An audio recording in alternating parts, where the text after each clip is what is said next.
बिस्मिल्लाहिर्रहमानिर्रहीम। My name is doctor Mohammad Aman Bashir. आज के लेक्चर में हम कुछ वेटनरी साइंसेस की बेसिक्स को कवर करेंगे, like history of veterinary medicine, किन साइंटिस्ट की क्या क्या कंट्रीब्यूशन थी, what is the organogram of L&DT department, कुछ वर्नैकुलर नेम डिजीज़ के, और लाइव स्टॉक का कितना शेयर है एग्रीकल्चर और GDP के अंदर। इस तरह के कुछ बेसिक्स हैं जिनसे हर पेपर में ऑलमोस्ट 3 to 4 MCQs मस्ट बन जाते हैं। आज हम उनको कवर करेंगे। हिस्ट्री ऑफ वेटनरी मेडिसिन को मैंने इस तरह अलाइन किया है कि हम प्रीवियस या टू से पास्ट टू प्रेजेंट में हम आएंगे। फर्स्ट ऑफ ऑल कि वेटनरी साइंसेज की या जो वेटनरी प्रैक्टिस है वो 3400 या 3000 ईयर बिफोर क्रिस्ट एग्जिस्ट करती है। BCE stands for before common era, और हम इसे बिफोर क्रिस्ट भी कह देते हैं। उसकी एक एग्जांपल ये है कि जब आर्कोलॉजिकल एविडेंस निकाली गई तो काउ स्कल के अंदर टर्पिनेशन के निशानात मिले। टर्पिनेशन एक टेक्निक होती है, इसके अंदर हम स्कल के बिल्कुल सेंटर या किसी हिस्से में भी होल करते हैं। ये पुराने ज़माने में ट्रीटमेंट के लिए, एनिमल्स के ट्रीटमेंट के लिए यूटिलाइज होती थी। या अक्सर लोगों का ये भी कहना था कि स्पिरिट से इसका कोई ताल्लुक है कि इसकी मदद से हम उसको निकालते हैं। इस तरह के कुछ मिथ इसके ऊपर बनी हुई हैं।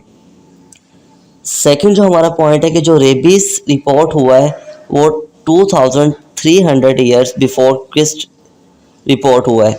और third one veterinary practice Egypt के अंदर और बेबीलोना के अंदर 2000 बिफोर क्रिस्ट एग्जिस्ट करती थी।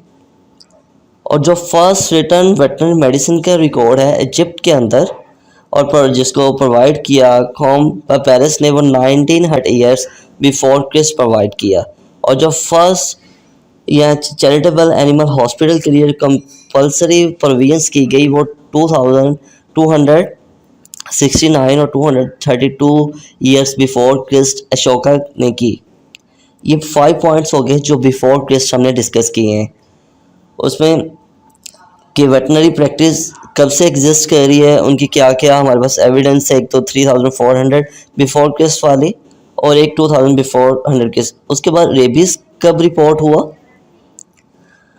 और 2300 before Christ animal charitable hospital के लिए कब कोई प्रोविजन कंपल्सरी प्रोविजंस की गई, और फर्स्ट और रिटर्न वेटनरी मेडिसिन का रिकॉर्ड है वो कब और किसने किया। अब बिफोर क्रिस्ट क्या क्या, आफ्टर क्रिस्ट क्या क्या चीज़ें हुई हैं कि वेटनेरियन जो वर्ड है फर्स्ट रिटर्न रिकॉर्ड में या यूज जो फर्स्ट प्रिंट में हुआ है थॉमस ब्राउन ने की 1646 के अंदर।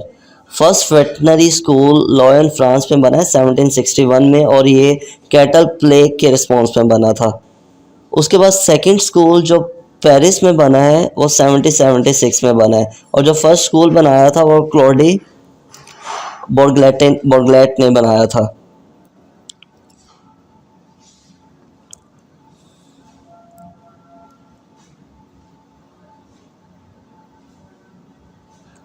और वेटनरी मतलब प्रोफेशन को एज अ आर्ट कब रिकॉग्नाइज किया गया, 1844 ने, और ये रॉयल चार्टर ने किया। अब इन डेट्स को एक लाइन में रिमेंबर कर सकते हैं, जैसे कि मैंने आपको पॉइंट्स बना के बताया। 3400 ईयर्स बिफोर क्रिस्ट, उसके बाद 2300 before Christ rabies, afterwards 2000 before Christ Egypt और बेबीलोना, फिर 1900 बिफोर क्रिस्ट जब फर्स्ट वेटनरी रिकॉर्ड आया। और एनिमल चैरिटेबल हॉस्पिटल के लिए कब प्रोविजंस कंपल्सरी प्रोविजंस की गई, और आफ्टर क्रिस्ट 1646 में आई थिंक सो फर्स्ट ये रिटर्न में आया वेटनेरियन वर्ड। 1761 में फर्स्ट वेटनरी स्कूल, 1776 में सेकंड वेटनरी स्कूल, और आफ्टर वर्ड्स 1844 के अंदर वेटनरी प्रोफेशन को एज आर्ट रिकॉग्नाइज किया गया। तो ये सारी चीज़ें मैंने आपको स्टेप बाय स्टेप बताई हैं, आप इसी तरह इनको स्टेप बाय स्टेप रिमेंबर कर सकते हैं। उसके बाद लाइव स्टॉक शेयर 2020 से 2021 के इकोनॉमिक सर्वे को देख लेते हैं कि लाइव स्टॉक का जो शेयर है एग्रीकल्चर के अंदर वो सबसे ज़्यादा है 60.1%, और जबकि उसके बाद है फॉरेस्ट्री का एग्रीकल्चर के अंदर शेयर 2.1%, फिर फिशरीज़ का एग्रीकल्चर के अंदर शेयर है 2.01%। अब लाइव स्टॉक का जो जीडीपी के अंदर है वो भी सबसे ज़्यादा शेयर है 11.53%, और उसके बाद फॉरेस्ट्री का जो जीडीपी में शेयर है वो 0.40% है, और फिशरीज़ का जो जीडीपी में शेयर है वो 0.39% है। अब देखते हैं कि लाइव स्टॉक ने ग्रो कितना किया है 2021 में, ऑलमोस्ट 3%। फॉरेस्ट्री ने ग्रो किया है ऑलमोस्ट 1.42%, और फिशरीज ने ग्रो किया है 0.73%। 8 million rural families live stock का काम कर रही हैं, उनकी 35 to 40% इनकम लाइव स्टॉक से आती है। अब estimated milk and meat production देख लेते हैं। मिल्क प्रोडक्शन है ऑलमोस्ट 64,000 टन, और मीट प्रोडक्शन है almost 5,000 ton. 1 ton is equal to 1000 kg। और एक पॉइंट हम ऊपर मिस करके कि लाइव स्टॉक ने ऑलमोस्ट 2021 के अंदर 15 बिलियन ग्रो की है। 1 million is equal to 10 lakh and 1 billion is equal to 1000 million. देखते हैं कि लाइव स्टॉक की पॉपुलेशन सबसे ज़्यादा किसकी, गोट की है 38%, देन कैटल की 24%, देन बफलो की 20%, देन शीप की 15%। इस तरह मैंने इनकी नंबरिंग भी दी हुई है। गोट 80 मिलियन के ऊपर है, देन कैटल 51.1 मिलियन के ऊपर है, देन बफलो 42.4 मिलियन के ऊपर है, देन शीप 31.6 मिलियन के ऊपर है, then asses 5.6 million, then camel 1.1 million, और हॉर्सेस 0.4 और म्यूल्स 0.2 के ऊपर हैं। तो इनको अपनी सीरियस से रिमेंबर कर लीजिएगा। अब हम फादर ऑफ फील्ड्स देख लेते हैं, पहले इंपॉर्टेंट को फिर जो अनइम्पॉर्टेंट है उनको। कोशिश कीजिएगा कि इंपॉर्टेंट आप मेमोराइज कर लें और अनइम्पॉर्टेंट को जस्ट गो थ्रू कर लें। Father of taxonomy Carolus Linnaeus, surgery के फादर हैं सुश्रुता, और हमारी जो फादर ऑफ मेडिसिन है हिपोक्रेट, जो वेटनरी मेडिसिन है उसके फादर हैं Renatus. Zoology Aristotle, cardinal science जिसमें हीट, इन्फ्लामेशन, पेन, रेडनेस, वो 4 से 5 साइंस बनते हैं, उसने किए थे। मॉडर्न पैथोलॉजी मॉर्गनी ने, सेलुलर पैथोलॉजी विर्चू ने, माइक्रो, अब ये कुछ पॉइंट मेमोराइज करने वाले हैं कि माइक्रोबायोलॉजी लीवन हुक ने, मॉडर्न माइक्रोबायोलॉजी पास्चर ने, बैक्टीरियोलॉजी कोच ने, और इम्यूनोलॉजी एडवर्ड चैनर ने। इंक्लूजन बॉडी क्योंकि रेबीज से रिलेटेड है तो नेगरी, जिस तरह हम जानते हैं उनके नाम भी नेगरी है और इन्वेंट करने वाला भी नेगरी है। Electron microscope Knoll and Ruska. अब लेस इंपॉर्टेंट पॉइंट देख लेते हैं। Antemortem Galen, histology Bichat, experimental pathology Karl, necropsy technique Hunter, modern experimental pathology Julius, simple experimental pathology Karl, modern experimental pathology Julius, arthropoda की demonstration Smith, father of pathology Benivieni, ये भी important है, इसको भी आप मेमोराइज कर लीजिएगा। Father of pathology Benivieni. Phagocytosis की डिस्कवरी मेटकिनॉफ, न्यूक्लियस में बैंग थ्योरी, बैंग ही, एलाइजा इंगवाल एंड पालमैन, और एक्सटेंशन एजुकेशन जेपी लेगिंस। इस तरह अब कुछ हम साइंटिस्ट उनकी कंट्रीब्यूशंस को देख लेते हैं। जिस तरह मेंडले का नाम आता है जेनेटिक्स के अंदर, तो फादर ऑफ जेनेटिक्स हैं। बेटसन ने टर्म जेनेटिक्स, चार्ल्स डार्विन ने theory of nature selection, theory of pangenesis. इस तरह बीडल एंड टैटम ने one enzyme one gene hypothesis दी थी, और शेकवान एंड शील्डर ने सेल थ्योरी। कार्ल लैंडस्टेन ने ब्लड ग्रुप और आरएच फैक्टर, और मॉर्गन ने sex link inheritance. Knoll and उसका इलेक्ट्रॉन माइक्रोस्कोप। रॉबर्ट हुक ने सेल को, जबकि रॉबर्ट ब्राउन ने न्यूक्लियस को डिस्कवर किया, और वाटसन एंड क्रिक ने डीएनए का डबल मॉडल। और टर्म जो प्रोटीन है ये मोल्डर ने क्या कॉइन किए, जबकि ऊपर एक इससे मिलता जुलता मोलर भी है जिसने CIP मेथड किया है, जो कि एक्स लिंक म्यूटेशन ड्रोसोफिला के अंदर डायग्नोस करने के लिए यूज हुआ था। अब लेस इंपॉर्टेंट पॉइंट्स के देख लेते हैं। मैन जीन, जीनोटाइप, फिनोटाइप, लामार्क ने इनहेरिटेंस और disuse of organ. August Weismann ने कंटिन्यूटी ऑफ जर्म प्लाज्म। इस तरह हकडो वायरस ने म्यूटेशन थ्योरी ऑफ एवोल्यूशन, इसको मेमोराइज कर लें। हकडो वाइस ने mutation theory of evolution. Jacob and Monod operon concept GH Shull को कर लें कि इसने हाइब्रिड विगर या टर्म हेट्रोसिस दी है। उसके बाद ये genetic balance theory, JK bridge, ये लेस इंपॉर्टेंट पॉइंट्स से पढ़ लें। हाल गॉबर्ड ने जेनेटिक कोड, और इन्होंने ये लेस, ठीक है। उसके बाद chromosome theory of heredity, Sutton and Boveri, इसको भी कर लीजिएगा। टर्न क्रोमोसोम वेल्डर, इसने भी किया, ठीक है, ये हम ऑलरेडी देख सकते हैं। विटामिन C या स्कॉपिक एसिड किसने जी, स्किन्स गाय रोज ने सबसे पहले किया था। तो इसके बाद लास्ट इंपॉर्टेंट है, स्टार्च इक्विवेलेंट सिस्टम किसने किया था? कैनलर ने किया था। Balance and thermometer and nutrition ये किसने किया था जी? एंटोनियो ने किया था। Chemical matter of DNA sequencing ये भी इंपॉर्टेंट है, मैक्सिमम ने किया था। अब historical milestones, Louis Pasteur, vaccines, Paul Ehrlich ना कि सिर्फ एंटीबॉडीज बल्कि फादर ऑफ कीमोथेरेपी कहते हैं। Edward Jenner smallpox vaccine, Malta fever Bruce ने, टेटनस निकोलिया ने, रिक्स ने, रॉकी स्पॉटेड माउंटेन फेवर और पेंसिलिन ए फ्लेमिंग ने, और डॉल्फी फादर ऑफ पैरासाइटोलॉजी। उसके अलावा लेस इंपॉर्टेंट देख लेते हैं, स्टेप्टोमाइक्सिन वॉक्समैन, ग्लैंडर जिसे हम बदकनार भी कहते हैं और हम स्टैंगल्स को कनार कहते हैं, लॉफर एंड शर्स ने, फॉल टाइफाइड मोरी ने, कॉम्प्लीमेंटर डिस्कवरी बोर्ड्स ने, लॉफर ने, स्वाइन एलिप्सिस ठीक है, सेप्टिक सर्जरी और कार्बोलिक एसिड जे लिस्टर ने। ये इंपॉर्टेंट पॉइंट है, इसको आप मेमोराइज कर लीजिएगा। ऑटो लेविया ने न्यूरोट्रांसमीटर की डिस्कवरी और एनेस्थीसिया कॉइन किया OW हॉर्म्स में। मोनोक्लोनल एंटीबॉडी ये भी माइलस्टीन और कॉलर, इसको भी देख लीजिएगा। Structure of antibodies E porter, इसको भी देख लीजिए। लैंडस्टेन ऑलरेडी हम डिस्कस कर चुके हैं।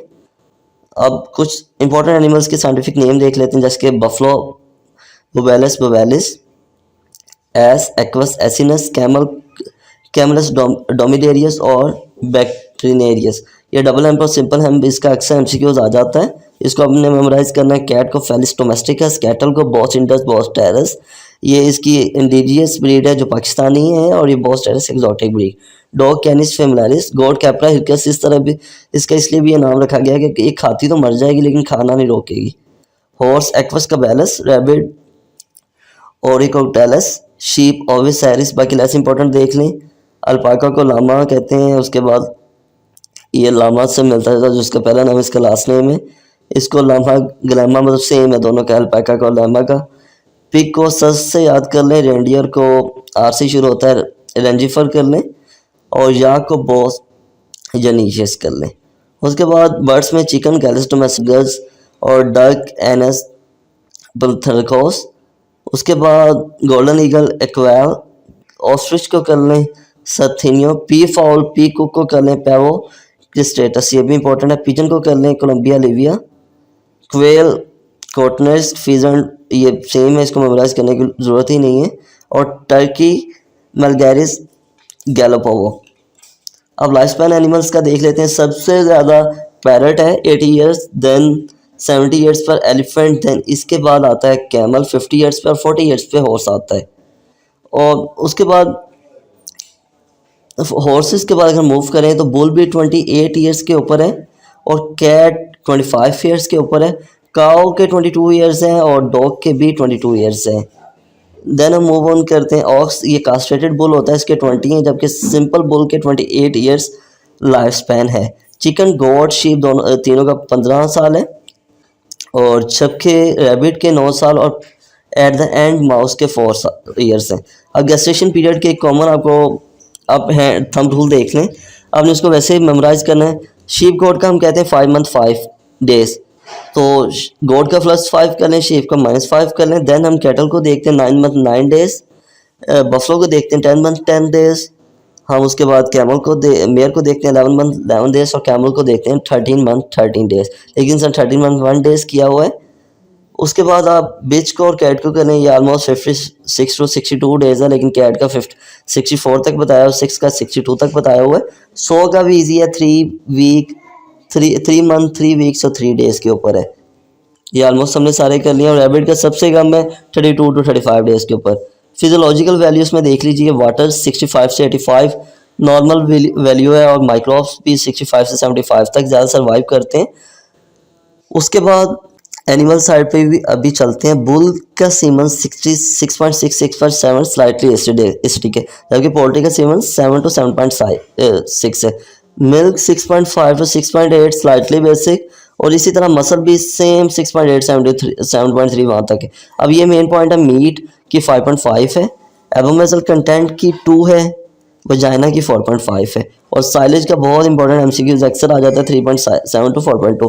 बाकी आप गो थ्रू कर लीजिएगा। बॉइन ब्लड एंड पैथोजेनिक बैक्टीरिया 7.2 7.4, क्योंकि ब्लड वाटर इनकी क्योंकि नॉर्मल पीएच वैल्यू होती है, तो ये याद करने की जरूरत है। इंपॉर्टेंट डेज में देख लें, world veterinary day last Saturday of April आता है।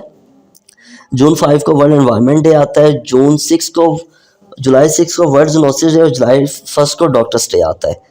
सितंबर 28 को रेबिस डे और इस दिन हम डेथ एनिवर्सरी मनाते हैं लॉइस पास्चर की।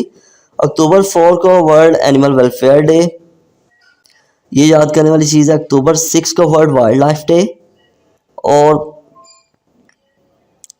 जो 2 अक्टूबर है इसको वर्ल्ड एग डे मनाते हैं। नवंबर 12 को नेशनल बर्ड डे, ये इंपॉर्टेंट है। दिसंबर 1 को वर्ल्ड एड्स डे, आप देख लीजिएगा। और सिर्फ जो कलर रेवोल्यूशन है LND की ऑर्गेनोग्राम है LNDD डिपार्टमेंट को, सिर्फ सिंपल चीज़ देखनी है। सबसे ऊपर सेक्रेटरी जनरल, जनरल के बाद डायरेक्टर के बाद एडिशनल डायरेक्टर और एडिशनल डायरेक्टर के बाद डिप्टी डायरेक्टर के बाद SVO और देन VOs होते हैं। तो इसमें आपने सारा देख लेना है कि ये डायरेक्टर जनरल एक्सटेंशन चोलिस्तान इसके पास है, उसके बाद डायरेक्टर, इनके पास क्या क्या चीज़ें, कितनी CVDs हैं, कितनी सारा कुछ, मोबाइल वेटनरी डिस्पेंसरीज हैं, MVD CVD civil veterinary dispensary, CVH civil veterinary hospital, ये आपने सारी चीज़ें देख लेनी है। और डायरेक्टर जनरल रिसर्च के पास VRI लाहौर आता है, FMD RC लाहौर आता है, ठीक है। उसके बाद कोल्ड चेन लाहौर और director RI poultry research institute Rawalpindi. इसके बाद 8 पोल्ट्री की लैब्स हैं और 11 GPF, ये ग्रैंड पेरेंट्स को हम कहते हैं। उसके बाद इसी तरह director general pro, PND, CND, ADRS company authority, autonomous body जिस तरह UAS हो गया, CUAS हो गया, SPSA हो गया। इसमें हमने ये लैब्स में ADR में लैब्स आ जाती हैं। PEMCO, ये भी वो मीट से रिलेटेड अदारा है। तो ये सारी चीज़ें ना आपने देख लेनी। कंपनी में PEMCO और PLDD भी आ जाती है। इस तरह डायरेक्टर जनरल प्रो में अब पतों की में BRI buffalo research institute, district PRI ये बहादुर नगर ओकाड़ा में आ जाता है। इस तरह LPRI ये बहादुर नगर में आता है, ये कहीं और आता है, ये KMRT में आता है। इस तरह ये सारी चीज़ें अपने SPUs कहाँ कहाँ आते हैं। प्राइवेट स्कूल्स 6 हैं, ये भी डिस्ट्रिक्ट लाइव स्टॉक बहादुर नगर के अंडर आते हैं। ये आपने सारी चीज़ें ना सिर्फ रिमेंबर कर लेनी एक दफ़ा। इस तरह कुछ वाला नेम्स हैं डिजीज़ के। टॉक्सीमिया को मीठा ज़ारबाद कहते हैं, पेंटिंग को हल्ला मान है, यूट्राइन टोर्शन को वल, प्रोलैप्स को पीछा मान है, कैनाइन डिस्टेंपर डॉग में भी बैठा है और सोराइन कैमल भी बैठा है। स्टैंगल कनार, ग्लैंडर बद कनार पहले भी बताया। स्टैंगल होती है स्ट्रेप्टोकोकस इक्वाई की वजह से, ग्लैंडर होती है बरखुरदेरिया मलाई या सुडोमोनास मलाई की वजह से। डायरिया, मोक, प्रेग्नेंट, ठीक है, Gabbar, non pregnant funder. Female और मेल जो काफ होते हैं काव के, इन्हें कहते हैं वच्छा वच्छी। उसके बाद जो मेल बफलो काफ और फीमेल बफलो काफ होते हैं इन्हें कहते हैं कट्टा कट्टी। इस तरह वेड़ा वैड़ी कहते हैं काव हिफर और एयरलिंग काव बुल को। मतलब काव से जो रिलेटेड टर्मिनोलॉजीज हैं वो पहले बच्चा बच्ची, देन वेड़ा वैड़ी। बफलो में कट्टा कट्टी छोटों को कहते हैं, ठीक है। काव को आपने इसको रिमेंबर करना है, अक्सर हम कंफ्यूज कर जाते हैं लेकिन रिमेंबर करना है। अडीमा अल पढ़ना, मजल चक्कू और हाल्टर छब्बू या मोर। तो आज हमने कुछ बेसिक्स को कवर किया है ऑलमोस्ट। इसमें से ज़्यादा नहीं तो 3 से 4 MCQs पेट हैं जो वेटनरी ऑफिसर के एग्जाम्स में आ जाते हैं। और एक कॉन्स्टिपेशन बंद पढ़ना और FMD मुंह खुर। इस तरह एक्टेनोमाइसिस, ये इसको हम कहते हैं लंपी जा, और ये जबड़ी भी कहते हैं, और एनेस्टस हीट में ना आना ठंडी। तो आपने इसको सिर्फ रिमेंबर करना है, इंपॉर्टेंट पॉइंट्स हम गो थ्रू हो गए। ज़्यादा नहीं तो 3 से 4 पॉइंट्स PPSC के हर टेस्ट में ना इसके ऊपर आ जाते हैं। तो इसमें से गो थ्रू हो। बाकी जो हमारा नेक्स्ट एम है, हम डेली एक सब्जेक्ट की बेसिक को कवर करेंगे डेली बेस पर, और फर्दर मोर 100 या 150 MCQs को डेली हम कवर करेंगे।